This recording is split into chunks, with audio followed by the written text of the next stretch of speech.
തറവാട് വീടിൻ്റെ അടുക്കളപ്പുറത്തേക്ക് പോയപ്പോഴാണ് കേട്ടോ എനിക്ക് ഇവനെ കിട്ടിയത്. അപ്പം ഞാൻ വിചാരിച്ചു ഇവനെ എടുത്തങ്ങ് പെയിൻറ് ചെയ്താലോ. ആക്രിലിക് പെയിൻ്റാണ് ഞാനിവിടെ യൂസ് ചെയ്തിരിക്കുന്നത്. പിന്നെ ഞാൻ വരയ്ക്കുന്നത് ചെറി ബ്ലോസം ഫ്ലവറാണ്.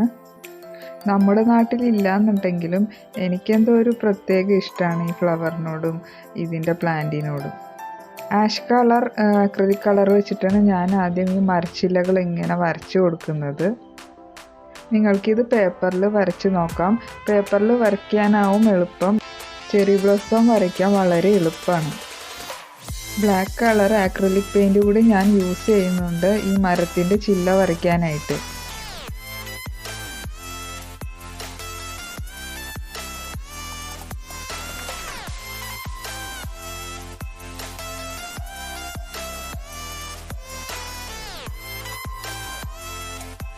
നമ്മളിങ്ങനെ മരത്തിലൊക്കെ ഈ പെയിൻറ്റിങ് ചെയ്തതിന് ശേഷം ഒരു കോട്ട് വാർണിഷ് അടിച്ച് കൊടുക്കുന്നത് നല്ലതാണ്. അപ്പോൾ വെള്ളമൊക്കെ ആയാലും അത് പോകാതെ ഇരിക്കും. സ്ക്വയർ ഷേപ്പിലുള്ള 2 മരക്കഷ്ണങ്ങൾ കൂടി എനിക്ക് കിട്ടിയിട്ടുണ്ടായിരുന്നു. അത് ഞാൻ സൂക്ഷിച്ച് വെച്ചിട്ടുണ്ട് വേറെ പെയിൻറ്റിങ് ചെയ്യാനായിട്ട്. പൂക്കളോടും ചെടികളോടും ഇഷ്ടമുള്ളതുകൊണ്ടായിരിക്കും ചിലപ്പോൾ എനിക്ക് ഈ ഫ്ലവറും ഇലകളൊക്കെ വരയ്ക്കാനാണ് കൂടുതൽ ഇഷ്ടം. നിങ്ങൾക്ക് എന്താണ് വരയ്ക്കാൻ ഇഷ്ടമെന്ന് താഴെ ഒന്ന് കമൻറ്റ് ചെയ്ത് പറയണേ. ചെറി ബ്ലോസം ഫ്ലവറിനൊരു ലൈറ്റ് പിങ്ക് കളറാണ്. അപ്പം ഞാൻ പിങ്ക് കളറും വൈറ്റും കൂടി മിക്സ് ചെയ്ത് ഒരു ലൈറ്റ് പിങ്ക് ആക്കി എടുത്തിട്ടുണ്ട്. പേപ്പറിൽ വരയ്ക്കുന്ന ഫ്ലോ എന്തായാലും മരത്തുമ്മ വരച്ചപ്പോൾ എനിക്ക് കിട്ടിയില്ല. അതുകൊണ്ട് ഇത്തിരി പാട് പെട്ടു കേട്ടോ ഫ്ലവർ വരയ്ക്കാനായിട്ട്. നിങ്ങൾക്ക് ഏത് കളർ വെച്ച് വരയ്ക്കാനാണ് കൂടുതൽ ഇഷ്ടം? താഴെ ഒന്ന് കമൻറ്റ് ചെയ്തോളൂ കേട്ടോ.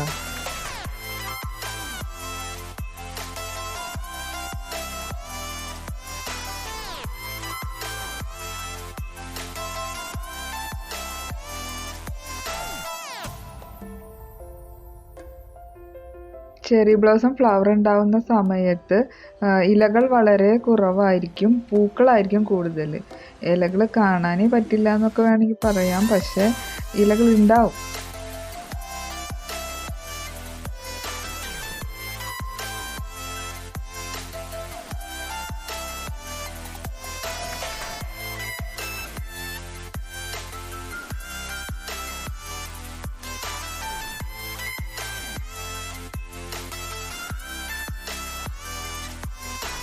ക്രേപ്പ് പേപ്പർ വെച്ചിട്ട് നമുക്ക് ഭംഗിയായിട്ട് ഈ ഫ്ലവർ ഉണ്ടാക്കിയെടുക്കാം.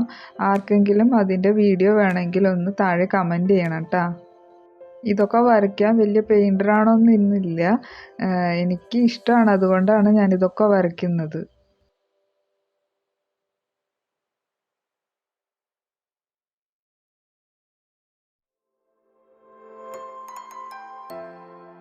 ഇതുപോലെ വരച്ച് നിങ്ങൾക്ക് റസ്റ്റിക് ലുക്കുള്ള വാൾ ഡെക്കോറൊക്കെ ആയിട്ട് ഇതിങ്ങനെ വയ്ക്കാം.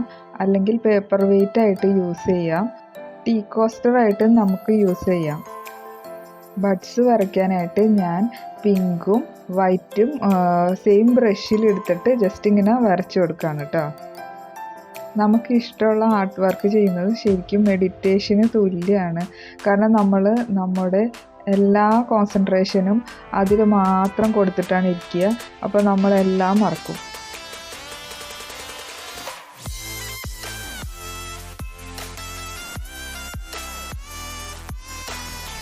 ഫസ്റ്റ് റെഡ് കളർ വെച്ചിട്ട് ഞാനിവിടെ പോളൻ വരയ്ക്കുന്നുണ്ട്. അതിനുശേഷം ബ്ലാക്കും പിന്നെ ഡോട്ട് ഡോട്ടായിട്ട് യെല്ലോയും കൂടി കൊടുക്കുന്നുണ്ട്.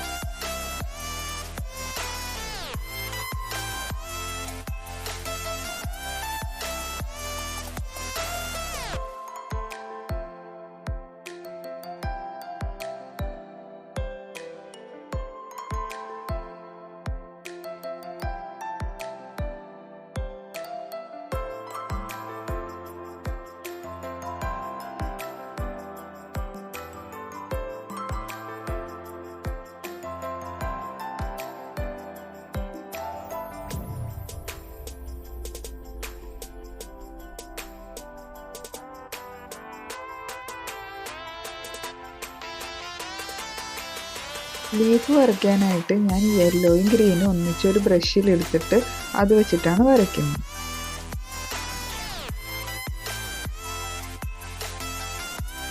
ഈ പെയിൻറ്റിങ് നിങ്ങൾക്ക് ഇഷ്ടമായെങ്കിൽ ഇതുപോലെ ഒന്ന് വരച്ച് നോക്കണേ. വീഡിയോ ഇഷ്ടമായെങ്കിൽ ലൈക്കും ഷെയറും സബ്സ്ക്രൈബും ചെയ്തൊന്ന് സപ്പോർട്ട് ചെയ്തേക്കണേ. അപ്പോൾ അടുത്ത വീഡിയോയിൽ കാണുന്നവരെ ബൈ ബൈ.